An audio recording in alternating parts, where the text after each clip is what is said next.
everybody. Welcome to the Hallmarkies podcast. And we're really excited today. We have a bonus episode for you where we're just going to talk to one of our favorite collaborators that is a freaking practically an official co-host.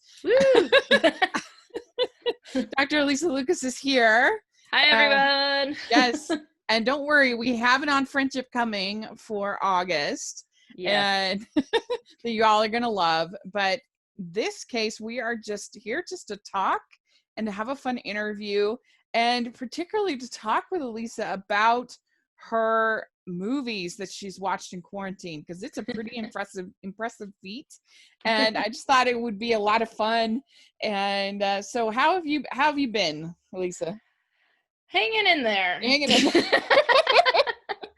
It's been some time since spring break. When I was home in the middle of spring break is when the stay-at-home order started. And then I basically, except for a few trips here or there to, say, the grocery store or an Aldi's or a Target or the post office, I've pretty much been at home working. I've basically organized my house from top to bottom.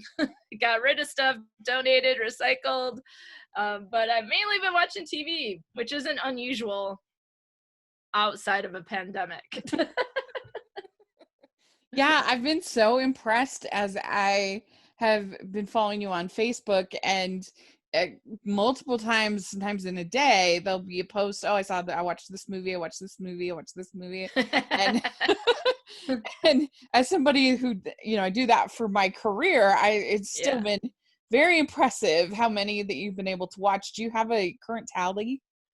Now, okay, so I have a Google Drive list called Alysa Watches TV, and movies watched, I'm at 205. That is amazing. And then I have 1, 2, 3, 4, 5, 6, 7, 8, 9, 10, 11, 12, 13, 14 that I don't straight up call movies. They're either documentary movies or comedian type stuff. I also have Hamilton on this list. So like Tiger King's on this list, The Last Dance about Michael Jordan. I'll Be Gone in the Dark, which is on HBO. And then I also have a column for TV shows watch, and it looks like I've watched 23, or at least some episodes of 23 different shows, including an asterisk of since March I've watched Psych 3 times so that I could do a 2-part episode for Best Forevers. The whole series? Yes. Oh my gosh. Wow, that's impressive. Yeah, and then it's like I'm on season 8 of The Walking Dead out of 10. I watched all of Frasier, which has 11 seasons. I've watched 4 seasons of Bones. I watched all of Stranger Things, which is 3 seasons.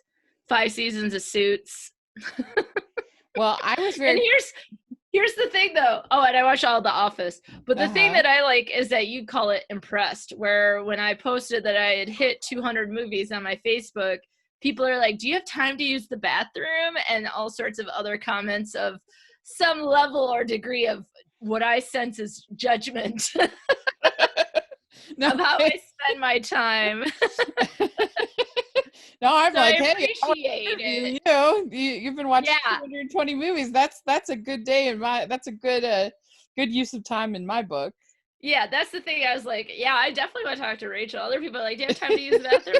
Yes. What do you think I'm doing? I'm not like a rookie. I mean, I've been watching TV. I've loved television since I was 2 years old. There's a picture of me pushing the rocking chair up to the TV to get closer to watch television. I used to get in trouble for watching television instead of doing homework. And basically, since I've been an adult, meaning I did not live in my parents' house, depending on roommate situation, my TV is always on, right? Like there isn't too much time where it's off. Like, okay, I can't write and have the TV on, or sometimes it can be harder to grade and watch TV. So I might do music, or I might listen to podcasts in the morning. I might listen to some comedy. I might read. I've had actually a really hard time concentrating to read since March, but I already watch a lot of television, and a quarantine is nothing more than a challenge, if you will. Right. But honestly, I started it because I'm a professor, so I moved from face-to-face teaching to remote learning. It was a lot of work. It was probably 4 times more of work being done on being sure my classes and my students are taken care of. I spent a lot of time doing that. And then I just kind of had to find a way to say, this is where my day ends for work, and this is where my night begins for home when you're in the same space.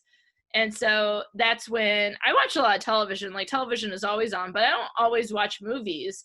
And so I saw it as, okay, well, what if I watch a movie each night? So I have an alarm on my phone at 8:00 to watch a movie every single night. I might watch more. This week I had to finish Psych, the third watching. So I didn't watch a movie like last night or the night before. But there's some days where I've watched 5 or 6 movies in a day. Yeah. And I want to make it clear, it doesn't necessarily mean I sit down with popcorn and it's like, it's movie time. It's like, let me put this movie on while I do the dishes. Let me put this movie on while I research for the podcast. You know, I'm a multitasker. Don't worry, this is a safe place. I watched 115 Christmas movies. Yes. Year, so. This is why I love the judgment-free zone. Yeah. Judgment-free zone, and I love it. Yes. So how have you determined what to watch? Well, it actually started with Nice Out was the first movie I watched. And so that I had gotten for my dad's birthday, which was right before quarantine started. And I always forget, when you get a Blu-ray, they also give you a DVD. Like, what sense is that? So my dad always gives me the DVD. He's like, here, do you want Knives Out? And I was like, this is not why I bought it for you, but okay, yes, I will take Knives Out with me. So I started there, and then the next night I was trying to find a new movie to watch, and, you know, Disney Plus was still relatively new. And so that's where I watched Thor. I never know how to pronounce it. Ragnarok. Thank you. Yeah. And then the next night they had streamed Frozen 2 early. And so I was like, so I had started with like newer movies, right? Movies that have been out recently. And then I just started going into like, well, how can I keep this up? And what else do I want to watch? And so I started kind of thinking about what I was in the mood for. And I started with action movies after I watched Thor. And I kind of moved into like John Wick 3. And I had recently watched John 1 and John Wick 2. It wasn't like I just randomly pick them. Yeah. And so I think I just started with action, and then I was like, okay, Keanu Reeves. Okay, I want to watch Speed, you know, and that sort of thing. And then I kind of moved from actor to actor. I was like, oh, I want to watch National Treasure. And then it was like, well, let me watch some other Nick Cage movies. Like, I got to watch Con Air. And then if I'm going to watch Con Air, I have to watch The Rock. And then I have to watch Face Off. And it kind of trickled down from there. But I have to say that if you overall look at my list, it is primarily movies from my childhood, like tween and teen years.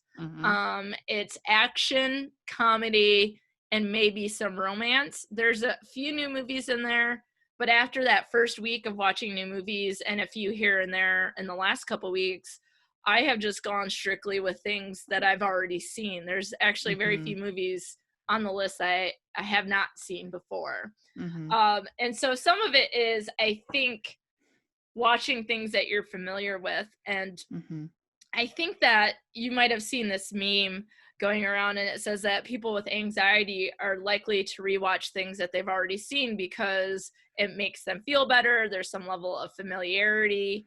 And so I can see that as well. In fact, in one of my classes, I teach a theory called uses and gratifications.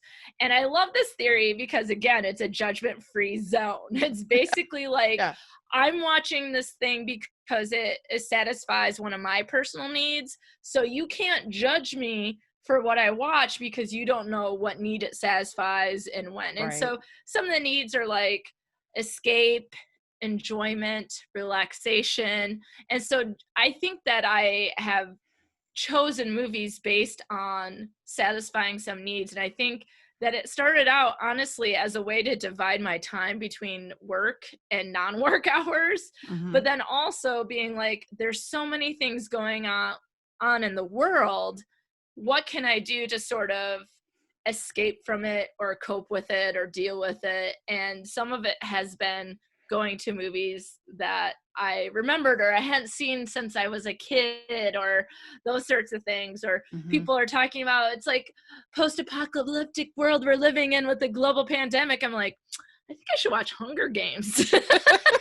Let me get some Divergent in there, you know. I went through like a Michael J. Fox phase, you know. So like, you know, depending on where I'm at, oh, I gotta see this Christian Slater movie. Oh, Disney Plus, I was doing all the Disney movies I hadn't seen. Like I'd never seen Tangled. Oh, wow. Well, and that's perfect. That's definitely on theme. Yeah, and then The Princess and the Frog, I've never seen. That's on my list. I haven't watched it yet. And I hadn't seen in a really long time Hercules and the Hunchback of Notre Dame.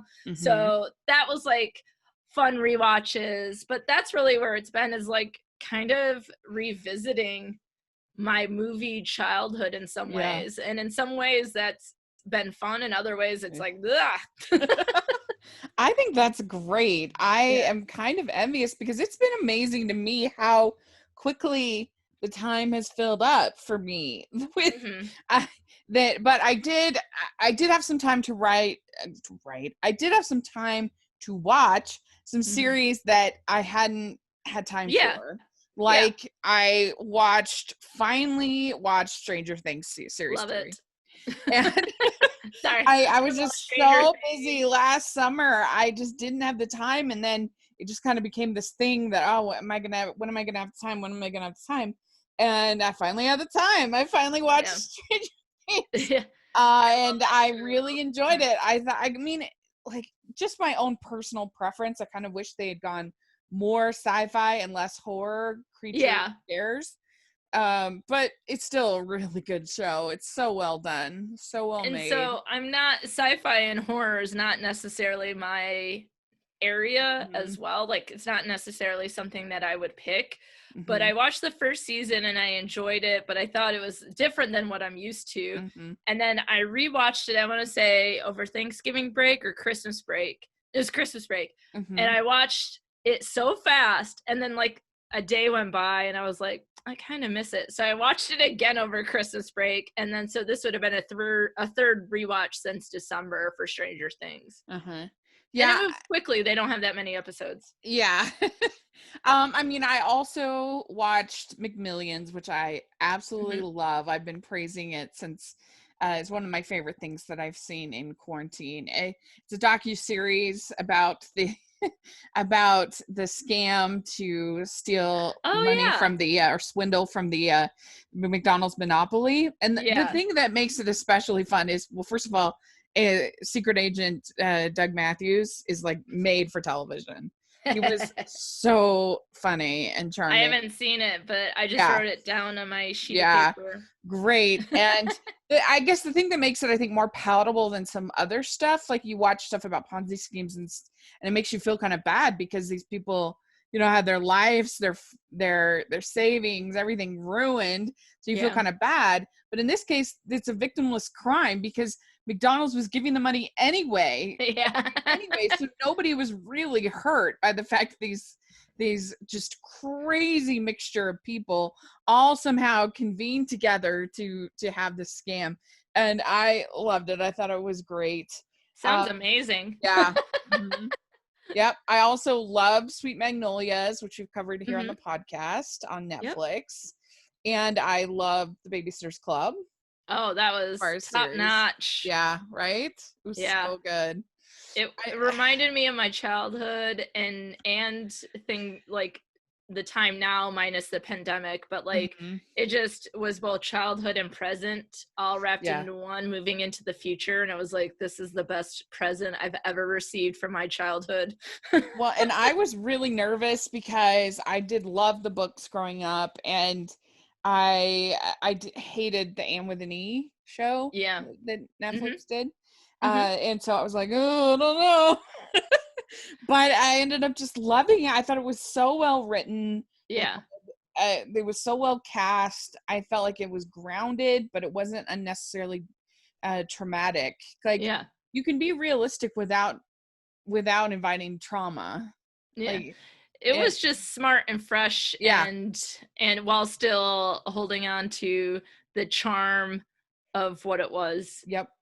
as the books. I agree. And I watched it with, you know, my friend Austin Burke, who he ended up joining us on the podcast to cover it. And he was kind of skeptical at first whether it would be his thing. And he was super in love with it. He really enjoyed it. So yeah, I was probably like a minute in and was like, this is about to be the best 8 episodes I've ever seen in my entire, or 10 or whatever it was. I was like, this is about to be so good. Yeah.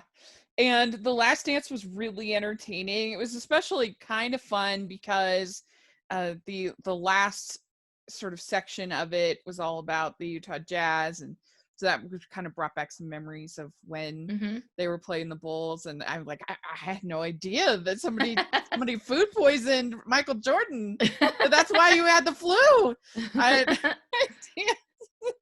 Yeah, there's some great episodes in there because I'm from Michigan, so the Bad Boys, the Pistons, like those were some really important moments to capture. So as a fan of the Pistons, that was a fun series. I enjoyed that. And 30 for 30 are always excellent. They're amazing. Just the best, even if you don't like sports, which I'm not the biggest sports person. I really am not. But they're about people and they're interesting stories. And so I highly recommend. There was one this year called the Long Days of Summer, I believe, about the Long Gone Summer, about the McGuire Sammy Sosa to chase to, I think it was 98, chase to beat Roger Maris's home run record. And that one was really interesting. There's one on Lance Armstrong that was very well done, it's just called Lance, that I watched, and that had screened at Sundance, and I hadn't gotten to see it there, and so it was, and like just somebody who is just a complete narcissist. Like I'm on so many levels that it was fascinating. No, I need to watch that and see if I can't use it in my dark side of interpersonal class. But one of my favorites is about the Fab Five from University of Michigan, the basketball team from the early 90s. Really interesting sort of what happened among that group, and looking at it in terms of like group communication and all sorts of things like that. Fascinating. There's so many good ones. I haven't watched this recently, but the really good one is called Of Miracles and Men, and it's all about the Miracle on Ice season, but from a Russian perspective. Which is fascinating. That's cool. Yeah, it's really interesting because you never heard it from their perspective. So yeah, there have been some really good series, some good TV specials. I really loved The Baker and the Beauty, which was a great show. It looks like it's gotten canceled, but it was, well, don't watch it now because you're going to have your heart broken because okay, well, we don't want that to happen. I'm already hanging on by a string. But I have to say that, like, during quarantine, I've actually had a harder time. Like, it was exciting to watch The Last Dance because it was 2 episodes at a time. So it was as if everyone's seeing it at the same time. So you still get like the Twitter and all that kind of sports aspect that we've been missing during quarantine. And I watched Tiger King after everyone was, about it online. But I've had a really hard time watching more serious stuff. So I know what you mean. Until the last couple weeks, actually I need to add Unsolved Mysteries to this, but until the last couple weeks I haven't been able to watch anything that's like true crime. And then I'll Be Gone in the Dark came out on HBO, and that's 4 episodes in of 6, and that has been one of the best produced true crime doc series that I've seen.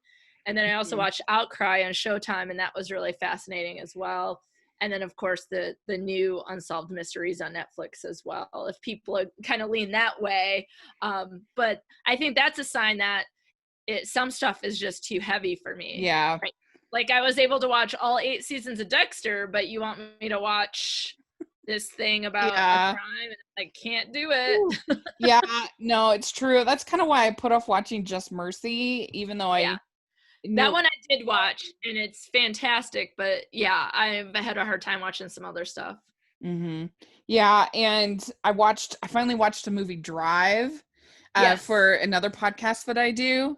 I finally watched that, and it's a very violent film. Oh, Hallmarkies warned, but it was good.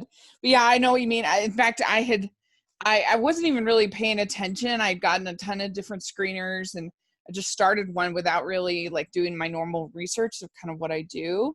yeah. And there's a movie called The Painted Bird, Okay. and I got about 2 minutes in, and I was like, okay, I'm not watching this tonight. I'm not in a headspace for this. It's like a really brutal Holocaust movie. Oh, Uh, yeah. Oh, and I wow. was just Oh, like, I wouldn't even consider it right now. I'm I'd be not like, nope. ready for this, and I Yeah. still have yet to watch it. And then my friend ended up watching it. She told me, and I was some of the stuff in it, and I was just like, I think I'm just gonna pass on that. Yeah. I mean, I appreciate getting the screener and everything, but whoo, Yeah. There's even some just, things that are just not good for right now. Like, yeah, why add on to all of the stress by watching something that's really gonna be tough? And it's probably well made, but even I've had 1917 on my watch list since I started yeah, tracking the movies, and I haven't had the heart to watch it yet. Just like a war movie, like I'm like, mm-hmm, nah, mm-hmm, I don't know, and I haven't really dove into a lot. Like I've seen 13th before, mm-hmm, um, about the institute, like the mm-hmm. prison institution, and I'm like, and it was excellent, and it was really hard to watch before a pandemic, and I'm like, I have it on my list. It's just not happening now. I can't, Yeah, we just have yeah, to like protect ourselves the best we can, and that's exactly my point, is like why these movies is because that I just pick whatever I'm in the mood for. That's mm-hmm, why I have a list. So I have a list of ones I've watched, the TV shows I've watched, and then comedy, doc, sort of series, and they have a list of what I want to watch. And I'll just put stuff on the list I want to watch. And mm-hmm. then I will go to that and say, okay, what am I in the mood for? Or is there something else that I see? I go through Hulu, movies for you. And so every time I watch a movie on Yeah. Hulu, it'll update it, and you've watched this. Maybe you'll want to watch that. I'll be like, thanks, Hulu. I did want to watch that. How did you know? Yeah. Well, the first like 3 months of quarantine, which is insane that I'm saying that. The Yep. first three for like March through May, I was totally alone Yeah. because I was worried about talking. I was worried about seeing my parents because they kept thinking, do I have it? Do I not have it? Even though I had gotten tested all these times, I still had symptoms, and I was just nervous about getting my parents sick because my mom, she has she's somewhat weak immune system, and then my dad, he gets respiratory infections very easily. Yeah. So it was scary to me. And my parents lived probably 10 minutes away from me, and that was so hard. I mean, to go through Easter and to not be able to see my parents was extremely difficult for me. And it was definitely something that was kind of a wake up call, I guess, in a way, because there were a lot of times when I would go months without, Yeah. or at least a month without seeing my parents, and not really give it that much of a thought because, just so busy with things and going to screenings and all Yeah. the stuff that happens. And it made me realize things I'd taken for granted. Mm-hmm. And I mean, certainly I never thought that I would go this long without going to the movie theaters. Yeah. And I mean, I totally took that for granted. I mean, like, I've been fortunate to be able to go to drive-ins and be able to go to a few openings and things that other people maybe haven't been able to do. But really, those first 3 months, I went to one drive-in, and I saw Jurassic Park, and I just Mm. started to cry Mm. because it was so emotional to me. It had been, at that point, a while since I had been to the theater, and I was Yeah. at the drive-in, and I posted on, because it was like a makeshift drive-in that one of the theaters has done to kind of Yeah. try to help get things by. And I put on my Insta chat, on my Insta story, thank you so much for doing this and for serving the community and everything. I really appreciated it. And they were really grateful for my gratitude. Anyway, it was a really cool moment, but it was hard for me to not get to see my parents for so long and not really get to see anybody for so long. Yeah. And so I have luckily been able to spend some more time with my parents since the last like 2 months. I've been cleared. I've been tested 3 times. I'm not sick. I'm fine. And, we've been still like trying to keep distance and, not hugging and things like that. And we've done, in their basement, they have a projector that they've worked up to kind of create a little at-home kind of movie screen environment, which has been really fun. And so we've done so far Ford v Ferrari, because I've been really trying to pick movies that I think my dad and my mom will both like. Yeah. Oh, that can be hard in my house as well. It's tricky. It's tricky. And so Ford v Ferrari and the Peanut Butter Falcon are the 2 that we've done so far. Both of them huge hits. Oh, good. So far, 2 for 2. So you're at 100. So stop now while you're ahead. I know. But I'm really excited because I want to keep it movies that are sort of contemporary as opposed to watching, it'd be easy to just watch Star Wars or whatever, but I feel like it's not as fun to try to kind of challenge them, and for me to kind of think of what's a movie they would like. It's a little bit more modern. And anyway, so that's been fun. But sometimes it's hard to watch movies. Like I'll forget, I'll be like, they don't have a mask on, and they'll be like, oh yeah, this was made before quarantine. Like Babysitters Club especially. And then I just watched Fatal Affair on Netflix with Omar Epps and Nia Long, and I was like, but they don't have, and I was like, this was made before COVID. So I know. It's just one of those reminders. And so in some ways, watching like something like 1917 or Game of Thrones or something else, it makes more sense that they didn't need masks then. Yeah. Well, 1917 they almost did. 1918, awkward. I mean, we'll be excited to see if they do kind of bring any of this thing into the content coming up for later this fall, later this next year.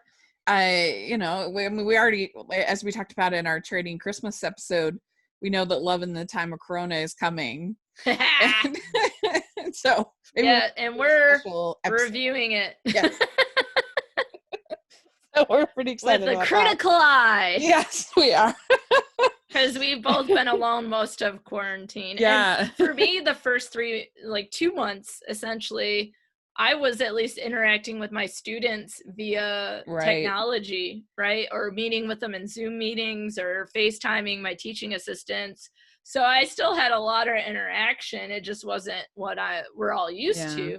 So this is something like, it's for me. I don't have to worry about pleasing anyone else. The cats and dog have to deal with whatever I watch. Although I have to say, my sleep schedule has changed a bit. And so I might watch a first movie at 8, start a second one at 10.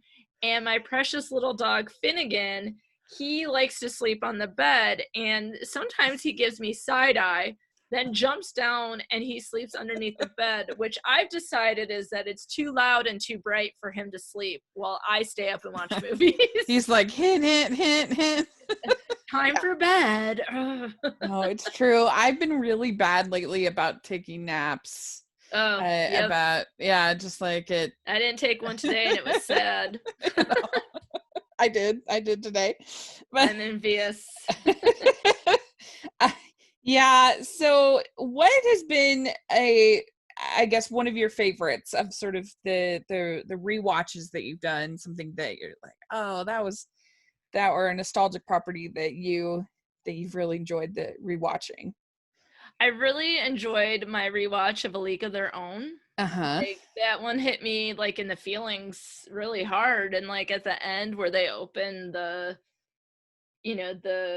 Hall of Fame or whatever it is for Yeah. them. Like I was like, am I crying? I was like, and I was just like, I don't know. There was just something about that movie. Gina Davis is great, and Lori Petty as the little sister, and just the fun with Madonna and Rosie O'Donnell, and then obviously Tom Hanks steals like half the movie anyways. But there was just something about it that sort of, it was as good of a watch as it was when I probably first saw it. So that one I really enjoyed quite a bit. One that I had to rent because it wasn't available, but now one of the things that I've talked about on friendship episodes is that I've been watching more. I've had to add, like, so I have Hulu, I've had to add Cinemax and Stars and Showtime to get to all these other movies. I'm done with Cinemax, but I still have Stars and Showtime. So the first time I watched it, I had to rent it, but there's only one movie I've watched twice, and that is The Secret of My Success with Michael J. Fox. Oh yeah. And that's the one where he thinks he's going to move to New York and make it big, and he ends up losing his job before he starts it. And then he goes to his uncle who doesn't really know him from a ham sandwich, and he gets into the mail room and he sort of fakes a position and pretends to be this new executive. And that was his secret of his success, was lying. Yeah. So that one I've rewatched twice and have considered rewatching a third time. Another amazing rewatch, it was just so much fun, and I haven't seen it in so many years, was So I Married an Axe Murderer with Mike Myers and Nancy Travis. And that one is one of the movies, there's probably about 10 movies that me and my dad and my brothers all quote to each other, or just me and my dad, that is on it. So it's one of those sort of more nostalgic movies than others because it has like a family interaction with it, you know. And so I really had a lot of fun rewatching it. And when I post, I don't always post everything I'm rewatching because I don't need judgment about me watching a movie at 9 a.m. on a Tuesday, but whatever. So I only will post ones that I'm watching at night usually. And so when I posted that, like the people's responses to it, like there's also this level of interaction that comes from, this is what I'm watching. And people are like, oh my God, I haven't seen that movie in so long. And kind of taking people back to like a moment that felt good has been kind of fun as well. I'd like to take a second and thank our sponsor for this episode of the podcast. They're the good folks over at Care Of, and they make getting vitamins and supplements easy and hassle-free. They can come right to your door, so you don't have to go out shopping or take any kind of risk to go get your vitamins. They come right to you. And what's really nice is that you can take their online quiz and you answer some questions about your diet, your health goals, and your lifestyle. And they recommend the vitamins that will be the most helpful for you. And so, for instance, I took the quiz, and it only, like I said, it only takes a few minutes, and we were able to narrow down some things that will help me hopefully with my sleep, because that's one of my biggest health problems, is that I have a hard time with my sleep issues. And so it's really great. They come to you right to your door, and you get these little packets that you can take every day. And so if you want to put some in your purse, or you're traveling or something like that, they're very, very, very easy for you to take. And it's just really positive, very personal. There's a great attention to detail. They have great quality that you can see and taste. They focus on quality, science, and research that goes into each of their products and recommendations. Their yummy protein powders are made with wholesome ingredients you can recognize, like organic cocoa and pink Himalayan sea salt. I recommend taking the quiz, getting the vitamins that you need, and checking out Care Of. For 25% off each of your first 3 months of Care Of, go to takecareof.com/Hallmarkies25. Enter code Hallmarkies25. That's 25% off each of your first 3 months of Care Of. Go to takecareof.com/Hallmarkies25. Enter code Hallmarkies25. Yeah, I've had a lot of fun. I watched at the drive-in. I've watched E.T. which was really fun to revisit and cry my eyes out. Uh, and I still think his mother is the worst. I haven't seen that movie in years. She's so frustrating. I mean, she makes her children walk on eggshells. They can't talk about anything without her freaking out. And then, it would be an interesting one to discuss. And she doesn't notice that there's an alien in her house. Like, what is wrong with her? Because even if it wasn't an alien, it seems like plausible also that, I mean, besides the alien, that kids would try to sneak like an animal in the house or something. Yeah. You don't know that's happening. Like, come on. But yeah, it's so funny to watch these 80s movies and realize, that parents were awful. Yeah, absolutely. Time bandits. The parents, they're so bad. And I mean, I guess Back to the Future, the final version of them is fine. But yeah, they're just like, I mean, it was the age of the latchkey kid, so. Yeah. Oh, I was one of them. I know. I mean, my mom was a stay-at-home mom, but yeah, I don't know. It's so funny to watch. But I saw Back to the Future. Yes, love it. Which I love that film. I think it's one of if I were to say a perfect movie, I think it's pretty close to perfect. Yeah. I remember seeing that in the theater and people clapping at the end. Mm-hmm. Yeah. One of the movies that I think the first movie I saw where people clapped at the end was Hoosiers. And I was like, why are people clapping? Another movie set in Indiana. It's everyone. Yeah. It's Hollywood's favorite place because there's for if they ever want to do like homespun Americana story, you set it in Indiana. Because I mean, they have Stranger Things that's set in Indiana. Obviously, I mean, Hoosiers, it's the story is Indiana, but still. Yeah. And then Rudy, and I mean, there's a long list of movies set. I bet there's a list of like where people have shot movies or where they're placed in, and it would be interesting to see how that shakes out. I know. But Anytown, USA is apparently in Indiana. That's right. Yes. So anyway, and so that was really fun to get to watch. And I saw Jaws at the drive, and that's such a good movie. It is so, and it is scarily relevant. That reminds me, do I have Jaws 3 on my list? Because nope, I need to add that because I saw Jaws 3. See, that's the thing is like my list I think is bigger than it actually is because as even I sent this to you earlier today, I was like, oh, that movie isn't on there and that movie isn't on there. So do you have some movies that did not hold up? Because I have a couple. First of all, Arachnophobia, I remember it being so scary. It is so boring. I thought it was such a snooze. And I'm a pretty easy scare. And it just like nothing happens. It is so dull. I was so scared of that movie. I remember seeing it in the theater with my cousin Gina, who's about a year older than me. And I just remember being like, and I'm never sleeping again. No. But in comparison to say, I watched A Quiet Place for the first time and I rewatched my enemy of horror movies. I rewatched during the day to be sure that it was like, was I wrong? And that was The Ring, and it is still equally terrifying. But there are, because I watched many movies from the 80s that clearly don't hold up. One of the worst ones was Revenge of the Nerds. Yeah. For a couple of reasons, like there's obviously some very problematic, just misogynistic sort of things happening in it.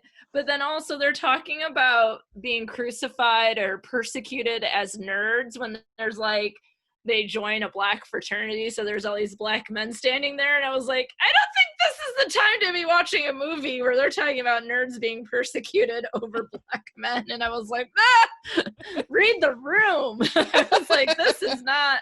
So that movie probably didn't hold up when I saw it as a kid. It was problematic then, but it was probably, I would say is one of those movies that like, I tried to sneak when I was little because it's R-rated and, you know, you're trying to watch it. So it's more about the the feeling around the movie than the actual movie, and that was really hard to watch. Like that one was really bad. And another one that did not hold up for me in that way. This I watched I had Teen Month for Family Movie Night.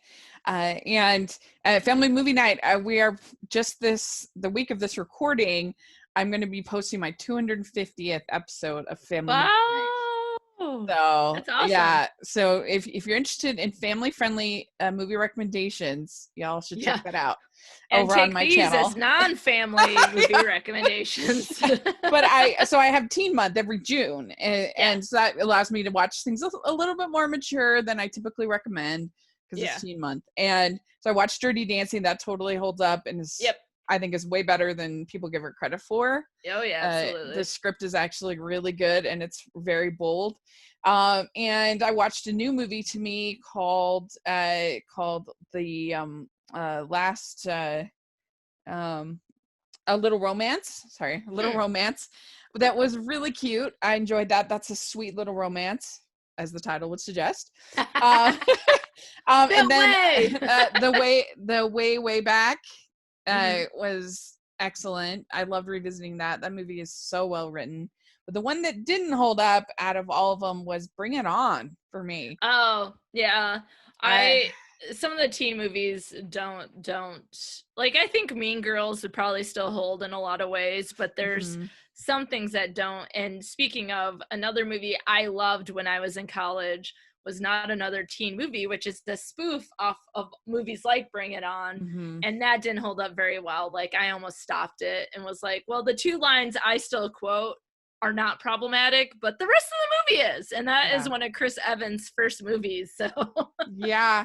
Bring It On, I mean, there are so many lesbian jokes in Bring It On. Like I was shocked, and the language that they use is just not appropriate now at all. And I mean, not that it ever was, but it was shocking. I do not remember that language being in it. I don't remember being shocking at the time. And so it was kind of a surprise. And also, I mean, the end message is actually pretty sweet and inclusive. But the way that the city black cheerleading team is kind of portrayed throughout the movie is very like antagonistic, and you've got like the white squad versus the black. It's a little uncomfortable. They do kind of, like I said, the ending is kind of nice, the way they end up working together and whatever, but it was enough that the whole time I'm thinking, I feel really uncomfortable about this. And I ended up not doing it for Family Movie Night, because for Family Movie Night, I try to only do movies that I actually like and that want to recommend to people. Is that how that works? I mean, even when I rewatch some of the Friends episodes, there's some things that just like don't hold over, and like it's like when you know better, you do better, and you be better, and so on and so forth. But it's just sort of the transition of where jokes land. And that's the case when I was a teenager watching a movie for like 9 to 5 from 1980. I'm like, oh my goodness, how can they do that? I mean at least that was supposed to be a dark comedy, so it's Which reminds me, I need to add that to my list right now. That's not on there, and I watched that. It's an interesting thing to kind of go back, and it doesn't mean we cancel things. It just means that there's just some of it's problematic. That we see it and there are some things that you kind of have to let go of. Doesn't mean you have to be make a stink about it, but then there's other things that you just are like, okay. It's kind of, this is the way I see it. I used to show Friends in my class as an example of communication. We watch one episode, we analyze these things. I decided that I would be more thoughtful in the episodes that I would choose when doing it. That's fine. Right? Like going, this probably doesn't go over well in a room full of, 70 students that are born in like 2000. Right. Like so it's like, okay, so the last time we didn't watch Friends, we watched Brooklyn Nine-Nine, so it's like you just kind of update where you can, and be mindful of sort of the messages, and if you Yeah. have to communicate about what that message might mean to somebody like a child, then you do it, right? It's just Mhm. but yeah, some of It- it just doesn't hold. Like, oh, not interested. right. A couple other hidden gems that I watched that people might be interested in. The I really enjoyed. If people are interested in a scary movie, they might actually like a movie called Relic, which is a new film for 2020. Very well done, and it has a lot to say about dementia and Oh, how we interesting. treat, and how we treat and sort of the experience of older people when they start to become these different people. And so it was actually a horror movie that had, I thought, something to say. Very well acted. Emily Mortimer is the lead role. She's sort of been she hasn't been very close to her mother. She finds out that her mother's missing. She goes to visit, and there's a kind of a secret to the house. It's like half haunted house, half Wow. half is slightly, I don't know what you say, but anyway, I thought it was excellent. One of my favorites of this year so far. And I'm not a big horror person, but I really liked it. I think a lot of Hallmarkies will really enjoy Feel the Beat on Netflix. This is a really cute movie about the bitter Broadway actress who can't get the part. She ends up going back to her hometown. Stars Sophia Carson, and she ends up becoming a teacher for these little girls that enter this dancing competition. Fun. And the little girls are adorable. And it actually had like quite a bit of diversity for a movie like this, which was nice to see. And one of the little girls is deaf, and so that was cool. And this is just a sweet, sweet movie that I think is just prime for the Hallmark crowd. Also, really enjoyed Greyhound with Tom Hanks. And if this is nice because it's only 90 minutes, and so it's just about him as this captain of this ship in World War II, and there's these U-boats, and he has to defeat the evil Germans. I mean, it's a very classic kind of film. This is not a nuanced depiction of war. It's not like, there's some loss and everything like that, but this is more of a, I don't know, kind of your underdog sort of story kind of thing. And I enjoyed it. I thought it was good. And then of course Hamilton was so much fun to watch. Oh, I have been listening to the Hamilton soundtrack for 3 years. Like, it's been one of my top listened to on my Spotify.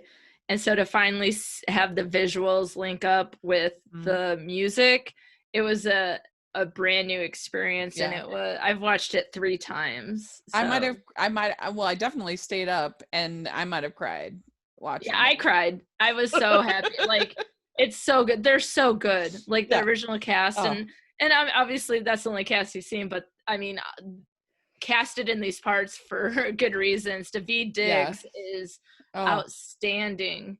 And so I just, I'll be watching it again. And that's what's nice. It's like, as far as I know, it's not going away, so I can watch it when I want. But that one I've probably seen the most, followed by Secret of My Success. Well, no, Psych and Hamilton, and then Secret of My Success. I mean, I have seen it live. I have seen I haven't. But it was a different experience because, getting to see the way that they filmed it, and then you get the close-ups and you get the movement.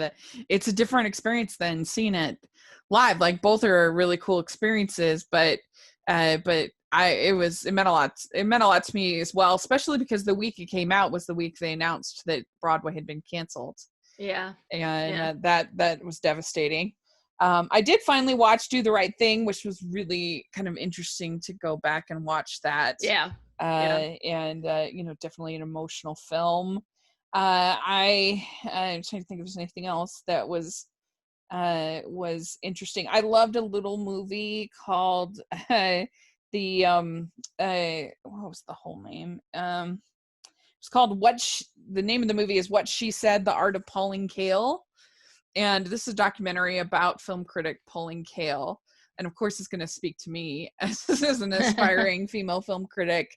But Pauline Kael was very gutsy, and she went against, quite scathingly, against many favorite films like Sound of Music, for instance. She was very hard on a bunch of other films, but she just was such a strong voice.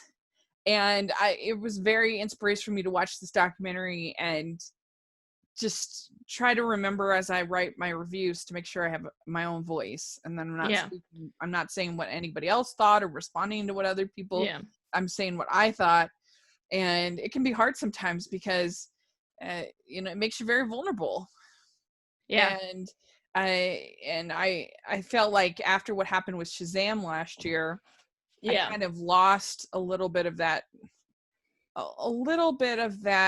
fire that I'd had. There was just there was something so debilitating about that experience that watching this documentary really kind of made me want to get out there and that's awesome. Yeah.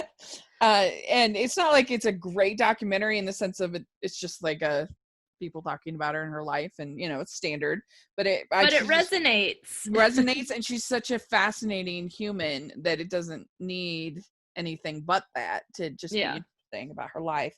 Anyway, so that's also a hidden gem. Also, there's a movie called The Truth, which I really enjoyed. It's by a director named Hirokazu Korida. And if people are sort of diving into foreign directors with the success of Parasite, I hope that they are also checking out Hirokazu Korida. He is an incredible director. His movies are just beautiful. And this movie won't be for everyone. It's kind of a slice of life kind of film where you're watching this family. And it's interesting because it's his first movie ever made in France. He's a Japanese director. And this is his first French film. And he has Catherine Deneuve, who is playing a aged movie star who has just written her memoirs. And her daughter is kind of like, what is going on with these memoirs? I don't remember. This is not the way I remember it. And her daughter is played by Juliette Binoche, who's incredible. And then she's married to Ethan Hawke. Ooh. And Ethan Hawke's just kind of like your everyday working actor who's just happy to spend time with his daughter and to get occasional gigs. I'm just happy to have movies with Ethan Hawke in it. I know.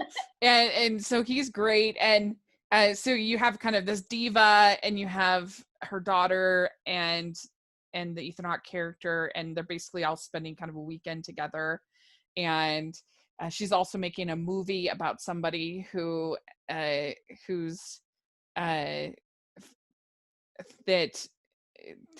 she's making a movie about somebody who ends up going into space, and because she finds out that she only has so much time to live, and so she goes up to space, then she can live longer. And anyway, it's a movie that has a lot to say about memories and how we remember things and family. And I really enjoyed it. Again, won't be for everybody. It'll be boring to some people who want more plot, but I really thought it was great. But that's why we always go back to uses and gratifications. You can't judge me for the TV and movies I like. That's right. That's what I love that. I always get so excited to teach that theory. You can't tell me what I want. But can I share a couple hidden gems that I know that the Hallmarkies folks listening will A, like, why did it take you so long to watch it?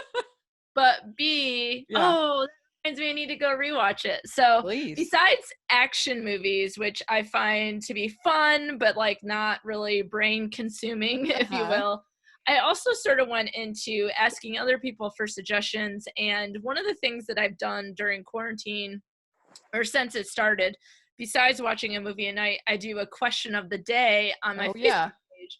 And so it's just like, it could be anything, pancakes or waffles, your favorite Tom Hanks movie, like whatever. It's just like all sorts of different things. And so one day I did, what's your favorite romantic comedy? And I got a bunch of, romance isn't always my first option. You got to remember, I grew up watching Lifetime. Hallmark, and Yeah. it's kind of a different aspect. Yeah, we're working to convert you. You are, and if you Yeah. look at my list, all of my on friendship movies are on there.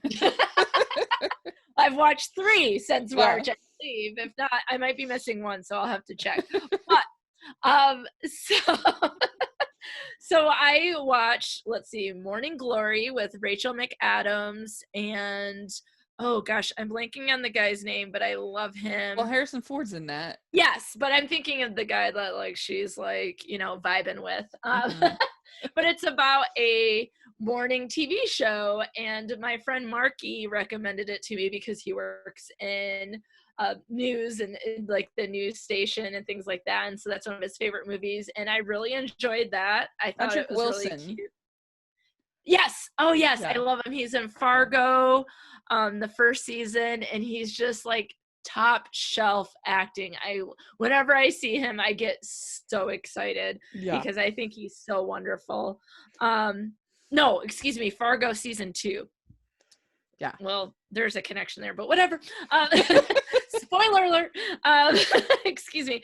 But so that was really cute. I've never seen Leap Year, and my friend Claire, who's on Best Forevers quite a bit to do the book club series, I thought that was really cute. I really enjoyed that movie. I was like, I'm going to go over there for Leap Year, and I'm going to find myself a husband. That's my issue.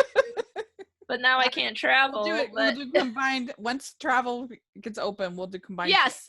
That'll be great. Next Leap Year, I have 3 and some more years to plan. Okay. But the one that really sort of like, I just was in awe watching it was About Time with Rachel McAdams. Oh my God, there's 2 Rachel McAdams movies. Yeah, I still need to watch that. I have not seen it. Loved it. Like it's kind of like this weird vibe story thing where I was like, what is happening? Kind of like when I watched The Old Guard with Charlize Theron. The first 10 minutes I was like, I don't know what's happening.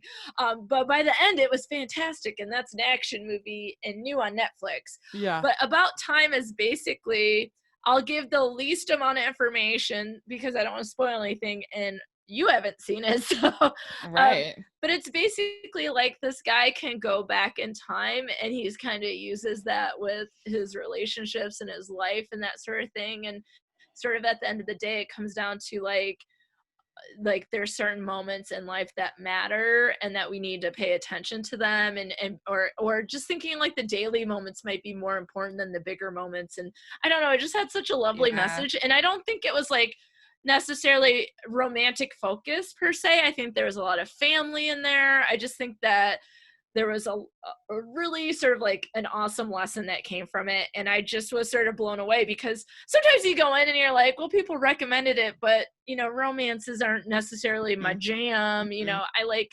mystery, and I mean, and I like TV, so it's not like I'm going to choose a movie. I'd rather choose a TV show. So that was outstanding. One that was more of a thriller that it's also about time. So this one was About Time. The other one is with Denzel Washington called Out of Time. And this one I hadn't seen in a really long time. And there was about like 40 to 50 minutes of the movie that were so intense, like in a good way, that I was just like really impressed. So it's just like an enjoyable watch because I could handle it at the time, but they just play off this like sort of the rubber band stretching and you're waiting for it to snap sort of thing. And all I'll say is it's based on covering up lies and trying to catch up with lies and things like that. And I thought that was really fascinating. And then I would say the TV show that I enjoyed the most that was new, besides Babysitters Club, we've covered that, right, was Defending Jacob on Apple TV+. I heard the ending though is very people were kind of, I mean, like without spoilers, my friend, I can't spoil. My friend was like, I was really digging it, and then that ending. Actually, I thought, well, see, I don't know what to say without spoiling it. I was okay with the ending. I'll say that. But I thought it was really well done. It was one of the only times besides I'll Be Gone in the Dark where I've watched and done nothing else. Like absolutely nothing else. I just watch it. And there's been other things that I've done that with, but like where I was just enthralled the whole time. And I just thought it was really well done. It has Chris Evans. It has Michelle Dockery, who plays Lady Mary from Downton Abbey. and then the young boy who's in Knives Out is their son. It's based on a book. It's fictional but more true crime leaning. So Yeah. be prepared for that, Hallmarkies. If that's your jam, then you'll love it. Well, I have some that I also rewatched. I rewatched for the 25th anniversary. We rewatched Clueless, and that I is thought just. you said you watched it 25 times. I have watched it 25 times, but one of my all-time favorites. That movie's came out, fantastic. and I think, unlike Bring It On, it holds up incredibly well. I still think it's super funny. I think it still has a lot to say. Paul Rudd's still the same age. Yeah, Paul Rudd is still the same age. And then I also watched Moonstruck again, which is a movie that I love and adore. I think I haven't seen it in so long. Oh, I was gonna say, if you've never seen it, you got to see it. Yeah, it's so well done. It's got such great writing. The script is just, and I love Nicolas Cage in it. He's so good. And I think that it's just a really rich movie in the sense of you're not only getting the story of Cher and Ronnie, you're getting the story of her mother, you're getting the story of her father, you're getting just all of these characters that all have I love Olympia Dukakis and John Mahoney. There's that story arc is written is beautiful. I forgot they were in it. Yeah, it's I'll so have to good. add that to my list. And I just love when Olympia Dukakis says, "Your life is not nothing." Things and I don't know, just that whole. There's so many scenes. We should do a whole episode on Moonstruck because it's one of those ones that I could really line by line have something interesting to say. I was gonna say, can we do like a series on Olympia Dukakis because I love her in Steel Magnolias. So good. Oh yeah. So good. I also watched Sleepless in Seattle. She's movie so that good. I love. I'm gonna have to go through her IMDb list and add some movies to my want to watch list because I'm really digging on Olympia Dukakis right now. Yeah, she's amazing, and I don't know. There are so many good ones out there, and I mean that's one thing that during the regular year I typically don't have time except for family movie night to rewatch movies, and so it's kind of fun to have gotten to be able to at least do some of that over this quarantine period. But yeah, I mean, as far as like disappointments, things I didn't like, I hated Desperados on Netflix. That was that's on my list. I haven't watched it yet. Oh, it was not for me. I really didn't like it. I also really disliked Ready, Wedding, or Repeat or whatever it was. I don't know that one. That's what it was called, right? I hated it, so I put it out of my mind. Hated it. Sorry. Yeah, no. On Netflix, Love, Wedding, Repeat. I really, really disliked. It was awful. People think I'm just gonna like any romantic comedy. That is false. But can I say, if you're looking for something Lifetime, Fatal Affair with Omar Epps and Nia Long is right up that Lifetime alley. I heard it was 5 really Lifetime bad, stars. 5 Lifetime stars. Yeah. It was fantastic. The only thing I didn't like was Omar Epps in a turtleneck. Everything else is chef's kiss. Yeah. But I think the Desperados has got to go down. Desperados and The Wrong Missy. I really, really hated The Wrong Missy.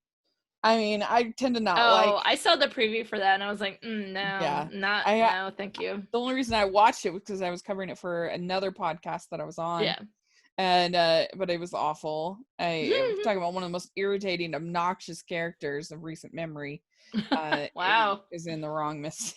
Yeah. But for the most part, it's been a good experience. Like I said, definitely things like Relic and Greyhound, and it kind of pushes you out of your comfort zone with some of these things because you don't have the Marvel films or the the big franchise films to review. So you end up reviewing and watching some of these more smaller films that you might have missed along the way. And it's been fun just to talk.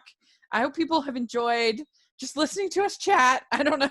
Well, between the two of us, we've watched a lot of stuff. I know. And I don't, and some of the things is I don't think everything we would watch we agree on. I don't think that's possible. But I think like that, but you're right, like it's pushing out of the comfort zone, but also remaining in my comfort zone. So although I've been choosing like my tween and teen movies to have sort of like familiarity, I've also been watching more horror movies to see if I'm as terrified as I am. I watch them during the day, but I've watched The Purge, I've watched A Quiet Place, I've watched The Ring, I've watched, and I have some others on my list, and I've been watching more romantic movies, which is not my first choice.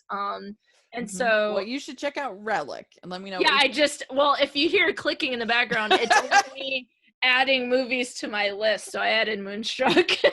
Yes. Well, we'll do McMillians. That's the last one I have. Yeah, if you want us to do a Moonstruck podcast, then let us know. And if you need to let us know, or can we just? Yeah, can we just do it? We can just do it. But this would be a lot of fun. We want you to be part of this conversation. We want to hear what you have been watching, how you've been coping, and this will be a lot of fun. So put in the comments section the things that have been keeping you company through all of this. And what do I need to add to my list? That's what I need to know. I know a lot of you have been watching Hallmark movies, and I have some of those as well. And Christmas in July, just happened, so that was really fun. And so it's been an interesting experience, but certainly we'll never forget it. It's going to be a memorable year, that's for sure. But thanks for taking the time to do this. This was a lot of fun for me to just relax and just talk movies. Well, thank you for not judging me for watching. And I came in, I think, with 204 movies, and now I think I had just a couple over because I've been watching TV this week. I'm now at 209 after updating my list from our conversation. Oh yeah, I saw that one. Oh, that one's not on the list. Right. So thanks for the judge-free zone. Yes, always. Well, so if people want to listen to your podcasts, where can they find you? Yes, Best Forever's podcast is found on all your favorite podcatchers, and it's at Best Forever's Pod on all the social medias. I'm Dr. Alysa Lucas for my personal Twitter, but also, since we did dip into some darker things here, I also have a second podcast about true crime called Fatalities, and that's spelled Teas, because I get together with friends over tea to talk about true crime. Yeah. And that's at Fatalities on all the socials and on Apple Podcasts. So we'll have all the information for that in the description section. Everybody should check it out. It's really good stuff. And you can find me at Rachel's Reviews, all over social media, iTunes, YouTube, and on Rotten Tomatoes. And you can find all of my reviews and family movie night picks over on my channel. So make sure that you do take a look over there. I really appreciate it. And make sure you're following Hallmarkies Podcast all over social media at Hallmarkies Pod and Hallmarkies Podcast. And if you're listening on iTunes, please leave us your ratings and reviews. And if you are listening on YouTube, please give us a thumbs up and subscribe to our channel. Also, please consider becoming a patron. We have been doing our patron watch-alongs, which have been so fun. The last 3 months, we've had guests from the last month we had the last month we had Julie Sherman Wolfe to watch the Christmas Club, which you have seen, Christmas Club. That was fun. We also have had Tracy and Dreen, and the producer of the Christmas Getaway, which was delightful. And we have something very special planned for August. So it's worth your while to become a patron. Only $2 a month, and you get all the benefits. So check that out. We also have our merch store, which has tons of fun merch, Hallmark inspired merch, but also just movie inspired merch. We have a Star Wars inspired shirt. We have lots of fun stuff. Yeah. So check it out. check that out. Sorry. And a Princess Bride inspired shirt. We Okay. got it all. Excuse me while I go take a look. So check that out. And thank you so much. This was a lot of fun for me. I hope everybody enjoyed it. And if you'd like us to do more stuff like this, we can talk for a long time. So and we watch a lot of stuff. We watch a lot of stuff. That is pandemic or not. Yeah. I'm watching stuff. That's right. So let us know what you think, and we'll talk to you all later. Bye, everyone. Bye.